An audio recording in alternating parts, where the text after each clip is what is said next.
계획했습니다. 그래서 그 내용들은 우리 실태조사 보고서에 보시면 참고하시면 될 것 같고, 최종 5차까지 진행될 예정이고, 이번 2회차 때 특성에 대해서 살펴보게 되었습니다. 먼저 이 필요성 보시면 이제 장애인 재활 상담사가 국가 자격화가 되고 아직까지 전반적인 이 실태에 대해서 파악이 되지 않았습니다. 그래서 1차 때 기본 조사를 실시했고, 이 두 번째 연도에 지금 재활 상담사의 직무 중심, 직무가 어떻게 구성되어 있고, 그리고 또 직무에 따른 어려움이라든지 그런 상황적인 요소들을 살펴보기 위해서 연구를 실시하게 되었습니다. 그리고 이런 실태 조사를 바탕으로 실제적으로 우리 장애인 재활 상담사의 처우라든지 향후에 이 자격 관리를 하기 위한 그런 잘 들립니까? 죄송해요. 방안에 대해서 살펴볼 수 있겠습니다. 그리고 이런 실태 조사를 통해서 궁극적으로 우리 장애인 재활 상담사가 현장에 계시면서 겪게 되는 다양한 어려움이라든지 문제점들, 개선 사항들 이런 내용들을 살펴본다는데 그 의의가 있다라고 할 수가 있겠습니다. 먼저 조사 계획을 한번 살펴보시면 저희가 회원이 지금 현재 한 10,000분 정도 됩니다. 10,000분 정도 되는데 좀 그 참여 인원이 한 300명 조금 되지 않습니다. 그래서 모든 이런 이 재활 상담사를 대변할 수는 없겠지만 그래도 이 연구에 적극적으로 참여해 주시는 분들이기 때문에 어느 정도 그 의의는 있다라고 볼 수가 있겠습니다.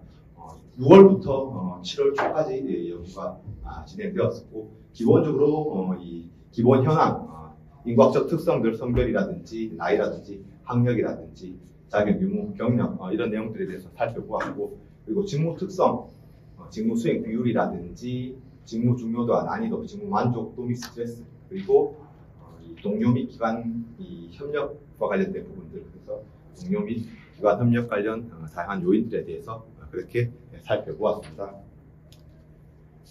네, 먼저 인과학적 특성입니다. 인과학적 특성은 살펴보시면은 그 1차 년도 내용이랑 그 비율적인 부분은 큰 차이는 없습니다. 그래서 남녀 비율이 한 반반 정도 되고, 그리고 이 응답자 중에 등록 장애인들은 그렇게 많지 않고 9명 정도가 있었고, 그리고 자격증을 보시면은 장애인 재활 상담사, 사회복지사가 거의 비슷한 수준으로 이렇게 자격을 소지하고 있었습니다. 그리고 직업능력평가사가 13% 정도 이렇게 응답을 하였습니다. 그리고 학력을 보시면 최종 학력은 대학교 졸업이 한 64% 정도 가장 많았고, 그리고 석사 과정이 한 30% 정도 차지하고 있었습니다.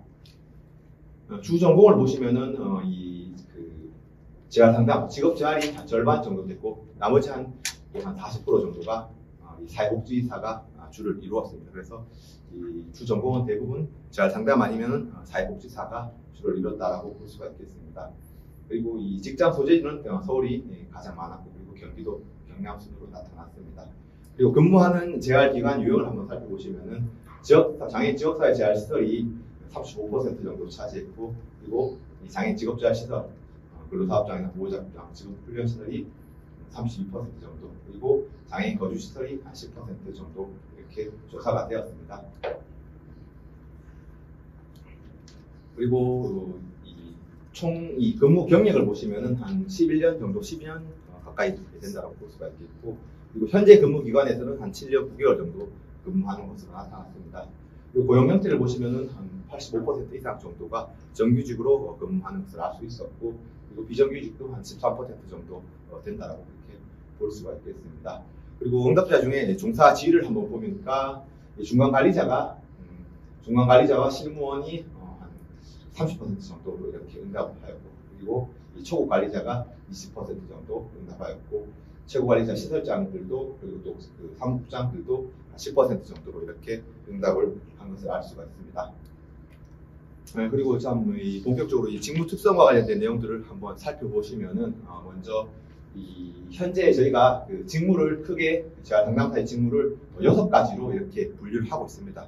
그래서 이 재활 상담 및 사례 관리, 장애 진단 및 직업 평가, 직무 개발과 배치, 재활 서비스, 그리고 재활 행정, 재활 정책, 이렇게 장애인 재활 상담사의 직무 영역을 크게 영역별로 나누어서 살펴보고 있는데, 현재 직무 수행 비율, 그래서 내가 이 6가지 직무 중에 어떤 직무를 가장 우선시하는지 우선순위를 한번 살펴보니까, 재활 상담 및 사례 관리가 1순위로 128명, 6명 중에 90명 정도가 이렇게 응답을 하였고, 다음으로 재활 행정이 1순위다, 내 업무의 1순위다라고 응답한 비율이 한 71명 정도가 응답을 하였습니다. 그리고 업무의 비중, 내가 차지하는 업무 중에 우선순위가 아니고 내가 얼마만큼 비중을 차지하는지, 내 업무의 비중을 살펴봤을 때는 직무 개발과 배치가 24% 정도로 가장 높게 나타났고, 장애 진단 및 평가가 21%, 재활 상담 및 사례 관리가 14% 정도로 이렇게 나타난 것을 볼 수가 있겠습니다.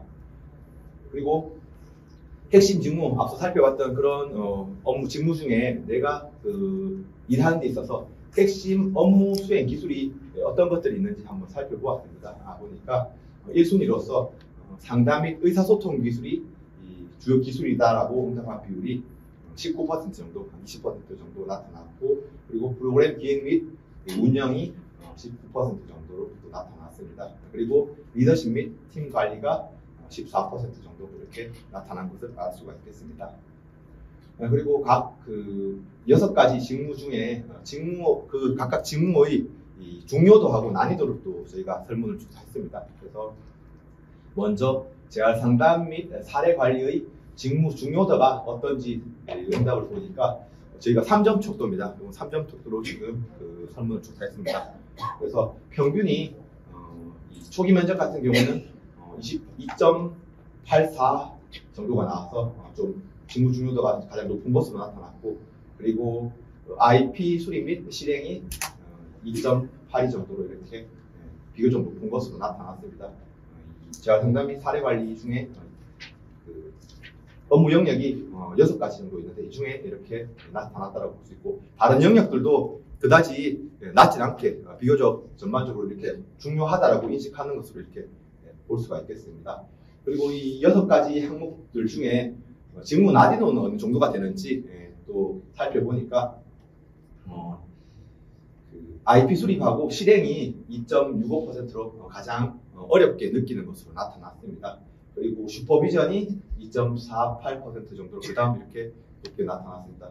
여기서 이 직무 난이도 같은 경우에는 실질적으로 내가 업무를 수행하면서 이 분야가 좀 어렵다라고 이런 느끼는 부분들이기 때문에 이런 부분들은 향후에 우리가 보수 교육이라든지 종사자 교육을 할 때 좀 살펴볼 필요가 있겠습니다. 그리고 또 전공별로, 그리고 기간 근무 유형별로 제가 지위별로 또 이렇게 차이 분석을 또 실시해봤습니다. 그래서 직위별로는 어떤 전공에서 어떻게 중요하게 느끼는지, 그리고 어떻게 어려움을 느끼는지, 그리고 근무 기간별로, 그리고 직위별로도 이렇게 조사를 했는데 지금 표에는 다 설명하기 어렵고 실태 조사 자료집에는 세부적으로 나와 있으니까 그 내용을 살펴보시면 될 것 같습니다. 그래서 향후에 직종별로, 그리고 전공별로, 직위별로 보수교육을 할 때 서로 어려움을 느끼는 부분들을 중점적으로 보수교육을 실시한다면 조금 더 효과성이 있겠다는 그런 생각이 듭니다. 그래서 간략하게 가장 높게 나온 내용들을 살펴보면은 전공별로는 직무 중요도에 있어서 기타 전공자가 IP 수립이라든지 실행에 있어서 가장 중요하게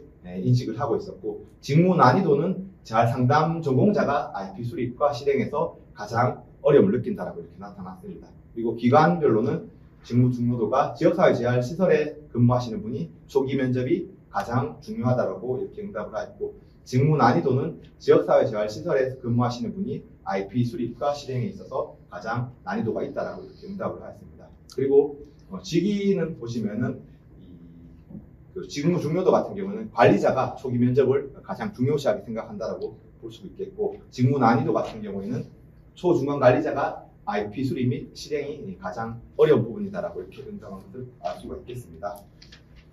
그리고 다음으로 장애 진단 및 평가 직무 중요도인데, 제가 이렇게 하면 시간이 너무 많을 것 같아서 오래 걸릴 것 같아서 빨리 짚고 넘어가겠습니다. 중요한 부분만 보시고 세부적인 내용들은 우리 실태 보고서에 다 있으니까 그 부분 참고하면 될 것 같습니다. 장애 진단 및 직업평가 직무 중요도는 보시면은 여기도 영역이 크게 6가지가 있는데, 이 중요도가 관련 기초정보 수집 및 의뢰가 가장 높게 나타났고, 상황 및 현장 평가 실시 해석이 그다음 중요한 것으로 이렇게 나타났습니다.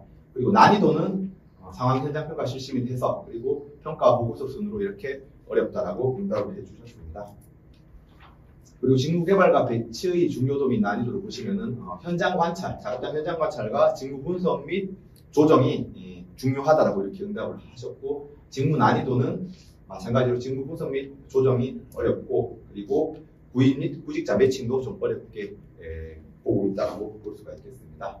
그리고 재활 서비스 같은 경우에는 발달장애인 등을 위한 프로그램 개발 및 운영, 그리고 취업 후 적응 지도가 중요하게 인식을 하고 있었고, 직무 난이도는 발달 프로그램 개발 운영과 그리고 보험 및 지원고용 맞춤식 고용 등 고용 프로그램 개발 및 운영이 어렵다라고 이렇게 인식하고 있었습니다. 그리고 재활행정에서는 인적 자원 관리 및 교육과 유관기관 네트워크가 중요하다라고 이렇게 응답을 하셨고, 직무 난이도는 노무 및 재무 회계 관리, 조직 및 성과 관리가 그 난이도가 높다라고 이렇게 응답을 하였습니다. 그리고 재활 정책에서는 장애인 복지 정책이 가장 중요하다라고 이렇게 응답을 하셨고, 직무 난이도도 마찬가지로 장애인 복지 정책과 이 정책 평가가 난이도가 있다라고 이렇게 응답을 해주셨습니다. 다음은 이 업무 수행을 하는 데 있어서 어떠한 어려움들이 있었는지 응답을 조사해 보니까 한 55% 정도가 직무 수행에 어려움을 겪고 있다고 나타났고, 그 어려움이 어떤 것들이 있었는지 살펴보니까 리더십 및 팀 관리, 그리고 지역사회 자원 연계 및 활용, 문제 해결 및 위기 개입 능력, 이런 부분에서 어려움을 있는 것을 알 수가 있었습니다. 그리고 이런 어려움이 있을 때 어떻게 해소하는지 해소 방법을 살펴보니까 상사에게 보고한다가 가장 높게 나타났고, 그리고 회의에서 논의한다, 그리고 자기 학습을 통해서 논문이라든지 신문이라든지 이런 것들 통해서 해결한다라고 이렇게 응답을 해주셨습니다. 그리고 이 직무 특성과 관련해서 기술 다양성과 관련해서는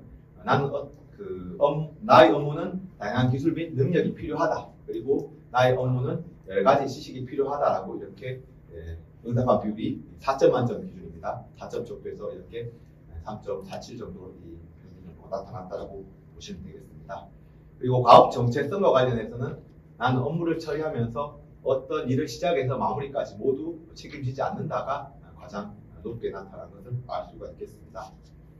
그리고 과업 중요성과 관련해서는 나는 나의 업무는 우리 조직에서 매우 중요한 업무 중 하나다라고 그래서 비교적 높게 인식하는 것을 알 수 있었고, 그리고 나의 업무는 다른 사람의 삶과 복지에 많은 영향을 미칠 정도로 중요하다. 그 다음으로 이렇게 중요하다고 인식을 하고 있습니다. 자율성과 관련해서는 내 업무를 어떻게 처리하는지 내가 주도권을 갖거나 스스로 판단하여 결정할 수 있다. 자율성 부분에서는 비교적 4점 만점에 자율성이 좀 다른 항목들도 그렇고 좀 3점 정도 좀 비교적 좀 낮게 나타났다. 그래서 자율성이 그렇게 많이 보장되고 있지 않다는 것을 우리가 알 수가 있었습니다. 피드백과 관련해서 난 업무를 수행하면서 일이 잘 진행되고 있는지를 알 수 있다. 그리고 난 업무가 끝나면 결과가 좋은지 직접 확인할 수 있다. 부분에서 좀 높게 나타났다고 볼 수가 있겠습니다. 그리고 의사결정과 관련해서 나는 나의 업무와 관련된 결정을 내릴 때 직접 참여한다가 비교적 좀 높게 나타났다. 그래서 의사결정에 있어서 비교적 좀 높게 참석하는 것으로 우리가 알 수가 있었습니다. 직무 자체와 관련해서는 나의 업무는 다른 사람들이 삶과 복지에 영향을 미칠 정도로 중요하다고 생각한다. 그래서 직무 자체에 비교적 높게 인식하는 것을 알 수가 있었습니다. 다음 역할 갈등과 관련해서 어느 정도 그 상사들과 동료들과 업무 역할에 대한 갈등이 많다라고 했을 때 4점 만점에 중간 정도로 절반 정도는 좀 이렇게 인식하고 있다, 갈등을 갖고 있다라는 것을 알 수 있고, 그리고 나는 충분한 그 자원이 없는 상황에서 업무를 수행한다 비율도 4점 만점에 2.5점 정도 이렇게 나타난 것을 알 수가 있겠습니다. 다음은 직무 스트레스 관련된 부분들을 한번 살펴보겠습니다. 직무 스트레스 관련해서는 직무 스트레스를 받는 상황, 어떤 상황에서 직무 스트레스를 받는지 살펴보면은 과도한 업무량이 가장 높게 나타났습니다. 전체 43% 정도가 과도한 업무량으로 이렇게 좀 스트레스를 받는 것을 알 수 있고, 다음으로 의사소통 문제, 직장 상사라든지 동료와에 있어서 소통 문제, 이런 부분에 있어서 또한 스트레스를 그다음 40% 정도 받고 있었고, 감정 노동으로 인한 그런 저희가 이 장애인철 상사의 업무가 대부분 대인관계, 인적 서비스이기 때문에 이런 대인관계에서도 많은 스트레스 받는다. 그 다음으로 이제 이 낮은 급여화된 관련된 부분도 이렇게 스트레스 요인으로 작용하는 것을 알 수가 있겠습니다. 그리고 직무 스트레스로 인해서 나타나는 증상들을 한번 살펴보면은 두통, 소화불량, 건강과 관련된 이런 부분에 있어서 뭔가 좀 좋지 않은 그런 상황들이 한 45% 정도, 절반 정도가 이런 건강과 관련된 부분에 있어서 스트레스를 호소하고 있었고, 그리고 직장에 대한 만족도 부분도 상당히 떨어뜨리는 그런 것들로 또 알 수가 있습니다. 한 40% 가까이 나타났고, 불면이라든지 삶의 질 저하도 37%, 그리고 집중력 저하로 인해서 또 업무의 그런 효율성도 좀 낮게 하는 그런 영향이 있다라고 이렇게 응답을 해주고 있습니다. 그리고 직무 스트레스의 대처 방안으로 어떻게 직무 스트레스를 푸는지 해결하는지 한번 살펴보니까 주변 동료와 푸념하거나 하소연, 그러니까 별다른 이런 특별한 그런 조치가 없는 거죠. 그냥 사소하게 동료랑 이야기한다든지 특별한 해결책 없이 이렇게 푸념하고 넘어간다라는 비율이 51%, 전체 절반 정도가 이렇게 그냥 특별한 조치 없이 그냥 넘어간다라는 거죠. 이런 부분들은 향후에 우리 장애인지원 상담사의 정신건강이나 이런 것들을 살펴볼 때 좀 지원책이 필요한 부분이라고 볼 수가 있겠습니다. 그리고 어떻게 할지 몰라 어떠한 대처도 하지 않고 개인적으로 참고 넘긴다. 가장 중요한 첫 번째 부분과 비슷한 내용이죠. 그래서 특별한 조치가 없다라고 볼 수 있겠고, 직장 상사나 동료 등 주위로부터 도움을 요청했다는 비율은 한 20% 정도밖에 안 되는 것으로 우리가 알 수가 있겠습니다. 그리고 스트레스 관리 방안으로서는 휴식, 수면이 31% 정도, 운동이 17%, 가족 및 친구와의 대화 15% 정도 이렇게 나타나는 것을 알 수가 있겠습니다. 그리고 스트레스를 줄이기 위해서 기관에서 제공해주면 좋을 것 어떤 것들이 있냐라고 봤을 때 휴식이라든지 휴가 시간을 좀 확대해달라는 비율이 한 40% 정도, 그리고 근무 시간을 좀 유연하게 해줬으면 좋겠다, 17% 정도, 그리고 스트레스 관리 프로그램을 만들어줬으면 좋겠다가 한 7% 정도 이렇게 나타났습니다. 다음은 동료 및 기관 간 협력입니다. 동료 및 기관 간 협력을 부분에 봤을 때 동료 간의 전문 지식을 우리가 옆에 있는 지학 동료들 있죠. 동료들과 얼마나 소통을 해서 하고 또 정보를 주고받는지를 살펴봤을 때 가끔 공유한다와 자주 공유한다 비율이 그래도 절반 이상 정도 나타났다라고 볼 수가 있겠습니다. 그래서 어느 정도 소통을 하고 있는 것을 알 수가 있겠고, 전문 지식의 공유와 업무 수행의 도움 정도는 매우 도움이 한 32% 정도, 가끔 도움도 한 40% 정도 나타났다. 그래서 전문 지식을 공유하는 것들이 실제로 업무의 효율성 측면에서 상당히 도움이 된다는 것을 우리가 알 수가 있겠습니다.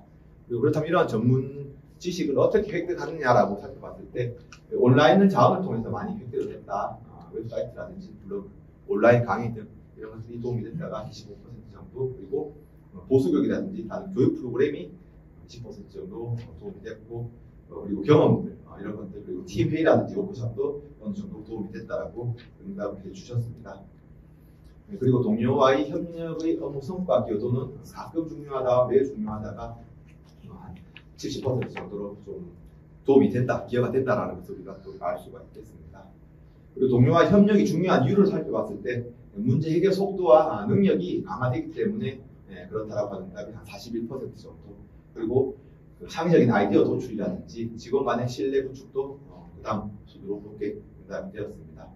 그리고 응답이 중요하지 않다라고 한 이유를 살펴보니까 각자의 업무 스타일이 좀 다르다 보니까, 그리고 협업의 목적이 분명치 않아서, 그리고 개인적으로 업무를 처리할 때 또 나은 결과가 나타나서가 그 다음 순으로 이렇게 나타났습니다. 다음은 가장 효과적인 동료 협력 방법을 봤을 때 목표 및 일정을 공유하는 것, 그리고 상호 피드백 주고받기, 유연한 사고 순으로 이렇게 협력 방법이 나타났습니다. 그리고 동료와 협력이 어려운 이유를 봤을 때 역할 및 책임이 불명확하기 때문에 좀 어려움이 있다. 그리고 의사소통과 관련된 문제라든지 책임을 회피하려는 그런 소극성이라든지 책임감 결여 부분이 협력을 좀 어렵게 만든다라고 볼 수가 있겠습니다.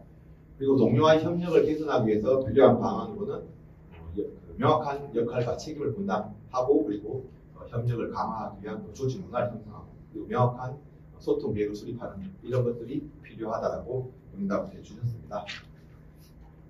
그리고 지난 1년간 협력 횟수를 보니까 한 개에서 10개 정도가 가장 높게 나타났고, 그리고 10개에서 20개 기관이 그 다음 순으로 나타났습니다.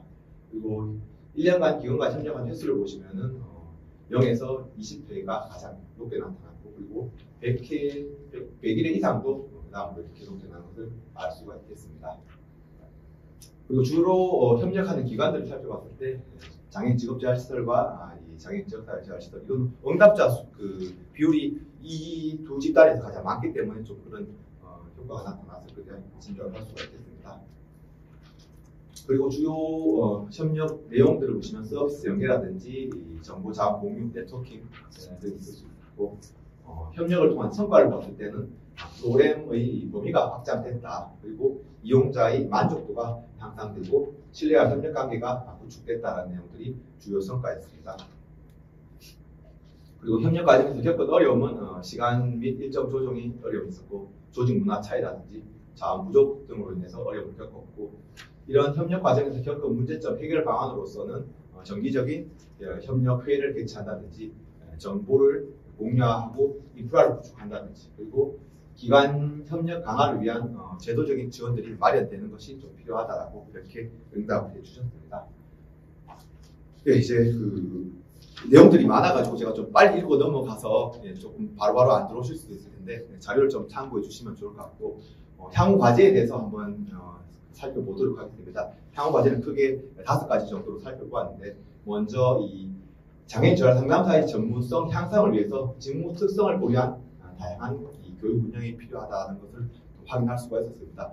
저희가 그 동일한 장애인 재활 상담사라고 하지만은 근무하는 기관 형태가 다양하고 그리고 그 근무하는 기관의 이 종사상 지위도 다양하고 그리고 각자 배운 전공 분야가 또 다양하다는 것들을 저희가 확인할 수 있었습니다. 그리고 이런 집단 간에 있어서 이런 직무를 생각하는 비중이라든지 중요도라든지 이런 것들에 있어서 차이가 있는 것들을 앞서 실태조사에서 확인할 수가 있었습니다. 그래서 향후 보수교육이라든지 관련 교육을 실시할 때 그 집단에 맞게끔 맞춤식 이런 교육들이 실시됐다면 좀 더 효과성이 높겠다라는 이런 생각이 들었습니다. 그리고 두 번째는 업무 수행 중에 발생한 어려움을 해소할 수 있도록 다양한 지원이 필요하다는 그런 생각이 들었습니다. 업무 중에 어려움을 해소하는 방법으로 대부분 스스로 해결한다든지 아니면 상사에게 보고하거나 그 회의에서 논의하는 것과 뭐 스스로 해결하는 이런 것들이 대다수였습니다. 쉽게 말해서 뾰족한 해결책이 없었다는 거예요. 대부분 스스로 동료에게 그냥 커피 한잔 하면서 이야기한다든지 아니면 업무 끝나고 술 한잔 하면서 이야기한다든지 이런 것들이 전부이기 때문에 향후에 이런 이 정신 건강이라든지 직무 스트레스라든지 이런 것들을 좀 개선하고 업무 효율성을 높이기 위해서는 정책적으로 뭔가 지원할 수 있는 그런 것들이 좀 필요해 보인다. 그래서 외부에서 해결할 수 있도록 보수교육이라든지 세미나라든지 아니면 전문가 지원 서비스라든지 멘토링이라든지 이런 다양한 서비스가 좀 지원됐으면 좋겠다는 생각이 들었습니다. 그리고 세 번째는 건강을 위해서 업무 중 발생한 직무 스트레스를 해소해 줄 필요가 있다. 대부분의 종사자들이 직무 스트레스를 겪는 것으로 나타났고 이런 것들이 업무에 또 영향을 미치는 것을 우리가 실태 조사를 통해서 알 수가 있었습니다. 그래서 이런 스트레스를 해결할 수 있도록 지금 업무량이 가장 과중하다는 게 가장 높게 나타나는데 이런 부분들은 어떻게 보면은 종사자 배치 기준과도 또 관련이 있다라고 볼 수 있거든요. 어떻게 보면은 한정된 자원에서 업무량은 수행을 해야 되고 결국은 이 인적 자원이 더 투입되지 않으면은 그 업무량은 항상 많을 수밖에 없는 부분이기 때문에 결국은 우리 직업재활시설들 특히 보시면은 지금 현재 이 장애인복지법 개정돼서 직업재활시설 종사자 배치 기준이 훈련장인 12명당 10명당 1명에서 8명으로 줄었지만 아직까지 제가 알고 있는 부산 지역만 하더라도 12명당 1명씩을 지원하고 있어요. 그렇게 따지면은 기본 지원 인력보다 4명이나 더 이용장애인분들을 이렇게 이용장애인들에게 서비스를 제공해야 되기 때문에 업무가 과중할 수밖에 없다는 그런 생각이 듭니다. 그래서 그런 배치 기준이라든지 이런 것들도 저희가 추후에는 좀 더 확인을 하고 그런 쪽도 지원할 수 있도록 좀 필요하겠다는 생각이 들고 그리고 직장 내 소통할 수 있는 스트레스를 해결할 수 있는 다양한 그런 소통 프로그램이라든지 마음챙김 프로그램이라든지 이런 것들도 좀 지원이 필요하겠다라고 생각이 됩니다. 그리고 재활상담사가 느끼는 부분 모든 직종에서 마찬가지로 상대적으로 급여가 작다라고 느끼겠지만 장애인 재활상담사 분들도 이 처우에 있어서 급여에 있어서 상당히 좀 낮게 인식을 하고 있고 이런 것들이 또 스트레스 요인으로 작용하는 것을 우리가 알 수 있습니다. 장애인 재활상담사 급여 같은 경우에는 지자체별로 시간의 근무 수당이라든지 이런 것들이 다 차등하게 지원되고 있기 때문에 뭐 많게는 뭐 몇십만 원에서 동일한 업무를 일을 하면서도 그렇게 차이가 나는 것으로 알고 있습니다. 그래서 이런 부분들이 좀 상향 평준화될 수 있도록 우리가 또 노력이 좀 필요하지 않나라는, 그리고 지역별로 이런 격차도 좀 해소할 수 있는 방안들도 좀 필요하다는 생각이 좀 들었습니다. 네, 그리고 네 번째는 직장 내 동료 간의 소통을 지원할 필요가 있다. 그래서 직장 내 동료 간 소통이 업무에 있어서 효율적이라는 것을 우리 실태 조사를 통해서 파악을 할 수가 있었습니다. 그래서 다양한 이 소통을 할 수 있는 창구, 직장 내 동아리라든지 그리고 그 소통을 할 수 있는 그런 팀별로 이렇게 지원할 수 있는 그런 것들이라든지 소통 관련 특강이라든지 이러한 다양한 지원들이 필요하다라고 생각이 들었습니다. 그리고 마지막으로 장애인지원 상담사의 이 활동 영역 확대가 가장 좀 시급해 보이는 그런 생각이 좀 들었습니다. 앞서 살펴봤듯이 우리 장애인지원 상담사가 지금 이제 국가 자격화가 된 지 이제 뭐 7, 8년 이렇게 시간이 지나고 있는데 아직까지 장애인 지역사회재활시설과 직업재활시설에 거의 한정되어 있는 실태입니다. 지금 종사자 실태 조사를 할 때 물론 더 많은 분들이 있겠지만 설문에는 응답이 비율이 떨어질 수 있겠지만 아직까지 우리가 잘 알고 있는 장애인고용공단이나 근로복지공단, 표준사업장이라든지 지금 그 표준사업장 같은 경우에는 불과 5, 6년 전만 하더라도 개수가 직업재활시설보다 훨씬 작았어요. 500개 미만이었던 시설이 지금은 800개 정도로 양적으로 엄청나게 지금 확대가 되고 있고, 지금 장애인고용공단의 정책 추진 방향을 봤을 때 향후에 더 많이 늘어날 거라는 생각이 좀 듭니다.